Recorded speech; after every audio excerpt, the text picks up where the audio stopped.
Full talk. Now, Dr. Manju Anup will present on choosing the right drug for each patient. Manju is a glaucoma consultant in Giridhar High Hospital, Kochi. Good morning all. Thank you Girija ma'am for giving me the opportunity. So I'll be talking on the management of POAG, choosing the right drug for each patient. Most of the points which I was supposed to cover was already covered by Elita and Girija ma'am. So the aim of the treatment of glaucoma is to preserve the visual field integrity and the quality of life, and currently the only approach proven to be effective in preserving the visual function is lowering of IOP. So for that, to know how much the IOP should be reduced, you should have a good baseline IOP, which you need at least 2 to 3 baseline readings, and then based on multiple factors you have to set the target IOP, which is the IOP at which further progression is arrested or the rate of progression is sufficiently slow. This is my favorite slide from UGS guideline. While setting the target IOP, you have to consider multiple factors, that is the stage of the disease, life expectancy of the patient, baseline IOP, additional ocular and systemic risk factors, rate of progression, and also the central corneal thickness. So based on the target IOP and the baseline IOP, you have to set the target and then you have to decide which AGM should be started. For that, you know the aqueous humor dynamics, which was already covered by Lita. The aqueous humor is produced from the ciliary body and the outflow includes trabecular and uveoscleral outflow, and based on the site of action, the drugs are grouped into various classes, and I'll be talking about only the salient features which you have to consider while deciding your AGM of choice. The first one is timolol, which is commonly used beta blocker. It gives about 20 to 25% reduction of IOP, and the duration of action is 12 hours, so commonly used dosage is twice daily. But we have some long-acting preparation which can be used once daily. Timolol is well tolerated topically, but it has deleterious effects on various systems like cardiovascular, respiratory, CNS and all. So you have to consider all these systemic risk factors while deciding on giving timolol. Then short-term escape and long-term drift already covered, and peak effect of washout is 4 to 6 weeks. Alpha agonist, the only one which is available in India is brimonidine, and it again gives 20 to 25% of IOP reduction. The duration of action is 8 hours, so we can give it as a TID dosage in monotherapy and give as a combination BD in combination.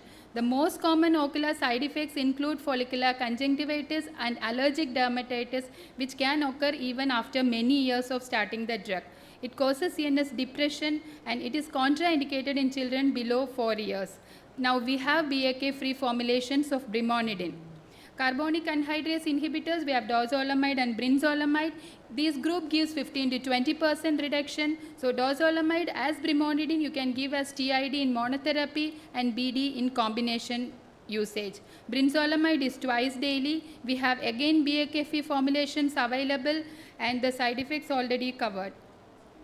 Myotics, we have pilocarpine. It gives 20 to 25% reduction and it's 2 to 4 times daily, mainly useful in angle closure diseases. It has both systemic and ocular side effects, contraindicated in active intraocular inflammation, recent MI and peptic ulcer. Rho kinase inhibitors are the recent drugs which we have ripasudil and netasudil, 15 to 20% reduction. Ripasudil is twice daily dosage and netasudil is once daily. But the most common side effects include conjunctival hyperemia and irritation. Many patients are coming back with these symptoms and I had to stop the drug. No long-term results available.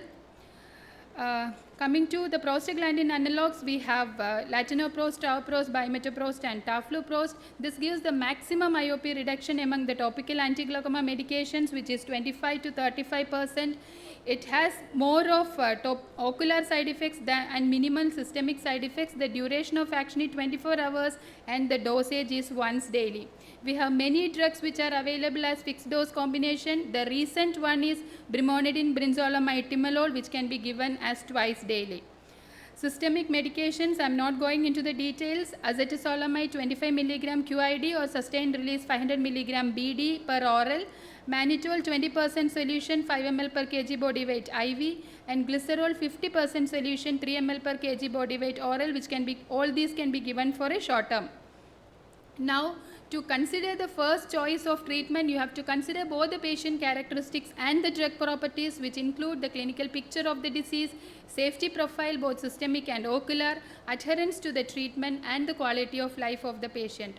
Also, the drug properties, which include the mechanism of action, efficacy, the target IOP, preserved or unpreserved. Many patients now comes back with the AGM anti-glaucoma medications allergy. Maybe unpreserved ones are a better choice. And also consider the cost.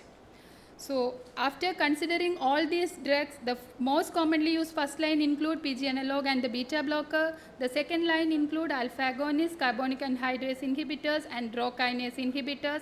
And you have to make sure that the adherence and persistence with the AGM, and call the patient after about a month's time. And on review, check the IOP, and suppose your target IOP is achieved, continue the same treatment. Your target is not achieved, but the IOP reduction is less than 15%, don't use that drug, keep it as a reserve and substitute with another one. The target is not achieved, however the IOP reduction is more than 15%, you keep that drug and add another drug. So now let us look at some case scenarios. This is a case of 56-year-old female with a family history of glaucoma. Anterior segment and fundus examinations were within normal limit except for an intraocular pressure of 24 to 27 on diurnal, and the central corneal thickness was only 490. So this was a case of ocular hypertension, and because of the multiple risk factors along with the ocular hypertension, I decided to start treatment. So what should be your target IOP and what should be your AGM of choice?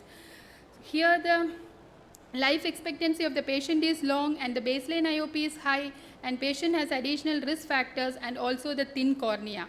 So I decided to set a target IOP of about 20 to 25%. So because I need only 20 to 25%, I started with timolol and once daily dosage. So after 3 weeks, the IOP was 20 millimeters of mercury, that is, we achieved about 26% reduction. So I decided to continue the same treatment. The second case is a 63-year-old female with a family history of glaucoma and systemic factors like DLP and hypothyroidism. Intraocular pressure was 26 in the right eye and 28 in the left eye.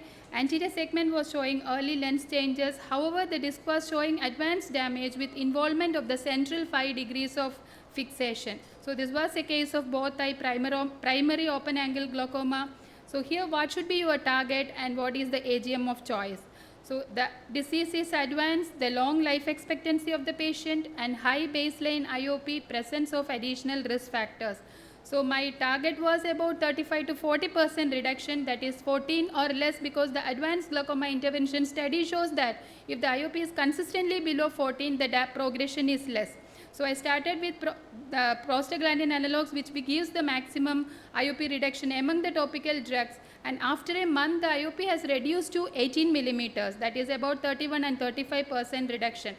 The target is not achieved, but the drug is working. So I decided to add one more drug to get an target IOP.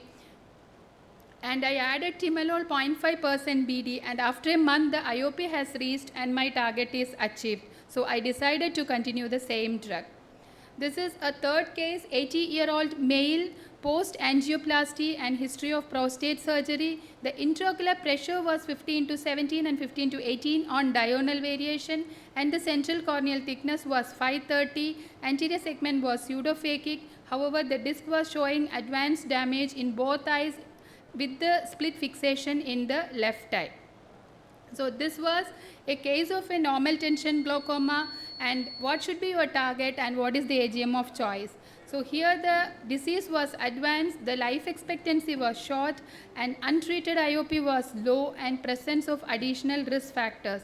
So considering the normal tension glaucoma, I set a target IOP for about 25 to 30% reduction and started with brimonidine, thinking that some neuroprotective action. But after a month, the IOP was again 16 millimeters of mercury only. So my target is not achieved and the IOP reduction was less than 15%. So there is no point in continuing with this drug. So I decided to switch to another drug. So I started with latanoprost once daily dosage, and after a month the intraocular pressure was 11 millimeters of mercury and my target was achieved. So I decided to continue with the same medication. So to conclude, once you decide to start treatment, you should have a good baseline IOP and set a target IOP. Start with monotherapy as much as possible, and if very high IOP, you can use fixed dose combination. Try to use preservative free formulation wherever possible. Otherwise, you can even use generic drugs if they are working. And you have to make sure that adherence and persistence with the anti-glaucoma medications. Thank you. Thank you, Dr. Manju, for that excellent presentation on how to choose